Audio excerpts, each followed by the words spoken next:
1999 में साबिक वजीर आजम मियां मोहम्मद नवाज शरीफ और उस वक्त के army chief general Parvez Musharraf के दरमियान कारगिल के मामले पर कुछ इख्तलाफात चल रहे थे। इन्हीं इख्तलाफात के बायस नवाज शरीफ ने जनरल मुशर्रफ को जबरी रिटायर करने और नए आर्मी चीफ जियाउद्दीन भट्ट को तैनात करने का फैसला कर लिया था।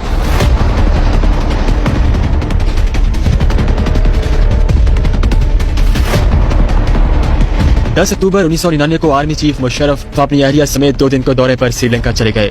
परवेज मुशर्रफ की मुल्क में गैर मौजूदगी पर वजीर आजम मियां नवाज शरीफ ने मुशर्रफ को जबरी रिटायरमेंट की नोटिफिकेशन पर दस्तखत किए, जिसके बाद मुशर्रफ की जबरी रिटायरमेंट और नए आर्मी चीफ जियाउद्दीन भट्ट की तैनाती की खबर शाम 5 बजे PTV पर नशर कर दी गई। जनरल मुशर्रफ की जबरी रिटायरमेंट की खबर सुनकर आर्मी के हलकों में बेचैनी फैल गई, जबकि मुशर्रफ की फ्लाइट खबर नशर होने से पहले टेक ऑफ कर चुकी थी और मुशर्रफ को इस फैसले की इत्तला पहुंचाने का कोई जरिया मौजूद न था।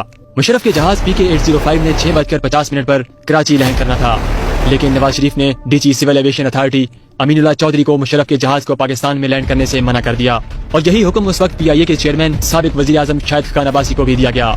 शाहिद खकान अब्बासी और अमीनुल्लाह चौधरी के साथ नवाज शरीफ ने IG सिंध को भी लैंडिंग रोकने के अहकाम जारी कर दिए। सिंध पुलिस ने वजीर आजम के अहकाम पर अमल दरामद करते हुए एयरपोर्ट पर फायर ब्रिगेड गाड़ियां खड़ी करके रनवे को ब्लॉक कर दिया ताकि तैयारा लैंड न कर सके। शाम 6 बजे के करीब एयर ट्रैफिक कंट्रोल से कैप्टन सरवत को पैगाम दिया गया कि आप तैयारा पाकिस्तान के किसी भी एयरपोर्ट पर लैंड नहीं कर सकते।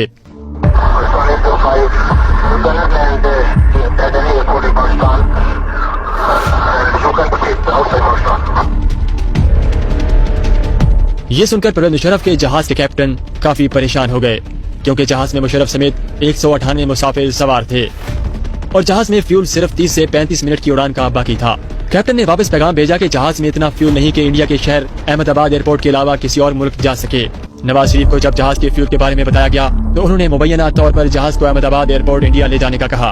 कैप्टन सरवत ने जहाज में मौजूद मुशर्रफ के साथी ब्रिगेडियर नदीम ताज को कॉकपिट में बुलाया और सारी सूरत हाल से आगाह किया। ये सुनकर परवेज मुशर्रफ भी कॉकपिट में आ गए। जहाज के कम्युनिकेशन सिस्टम से कराची कंट्रोल टावर राब्ता किया गया। एयर कंट्रोलर को मुशर्रफ ने कोर कमांडर कराची से बात करवाने का कहा तो एयर कंट्रोलर ने बात करवाने से इनकार कर दिया। उधर जनरल इफ्तिखार को सारी सूरत हाल का इल्म हुआ तो वो कंट्रोल टावर पहुंच गए। जनरल इफ्तिखार ने पायलट से बात करवाने का कहा तो कंट्रोलर ने ये कहकर इनकार कर दिया कि ऊपर से सख्त आर्डर है कि फ्लाइट के अलावा पायलट की किसी से भी कोई बात न करवाई जाए।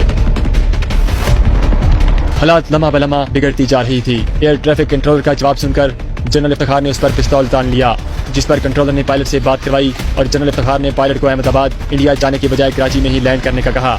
जनरल इफ्तिखार ने मुशर्रफ को नए आर्मी चीफ जियाउद्दीन भट्ट की अपॉइंटमेंट और उसकी जबरी रिटायरमेंट की खबर दी। ब्रिगेडियर नदीम ताज और जनरल मुशर्रफ भी उस वक्त पायलट के साथ कॉकपिट में मौजूद थे।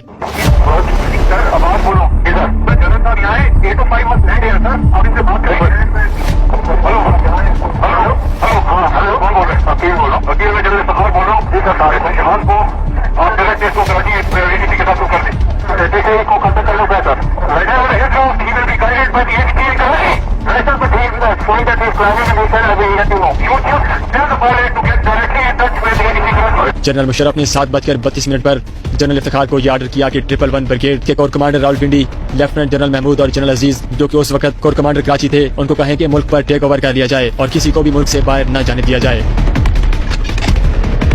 नाज़रीन, लैंडिंग टाइम 6:50 था, जबकि त्यारे को हवा में घूमते हुए 50 मिनट हो चुके थे और पायलट की परेशानी बढ़ती जा रही थी। आखिरकार फौज की मुदाखलत से 7:40 पर त्यारे को कराची एयरपोर्ट पर बहफाजत लैंड करवा दिया गया। जब त्यारे ने लैंड किया तो जहाज में सिर्फ 7 मिनट का फ्यूल बाकी था। जनरल मुशर्रफ त्यारे से उतरे तो कोर कमांडर कराची जनरल उस्मानी ने उतरते ही उनको ये बताया कि मुझे आपको गिरफ्तार करने का हुक्म मिला है। इस बात पर एक लम्हे के लिए मुशर्रफ घबराए, लेकिन साथ ही जनरल उस्मानी ने मुस्कुराते हुए कहा, सूरत हाल कंट्रोल में है सर। यूं एक बार फिर मुल्क में मार्शल लॉ लग चुका था और अब मुल्क का तमाम कंट्रोल फौज के सुपुर्द था।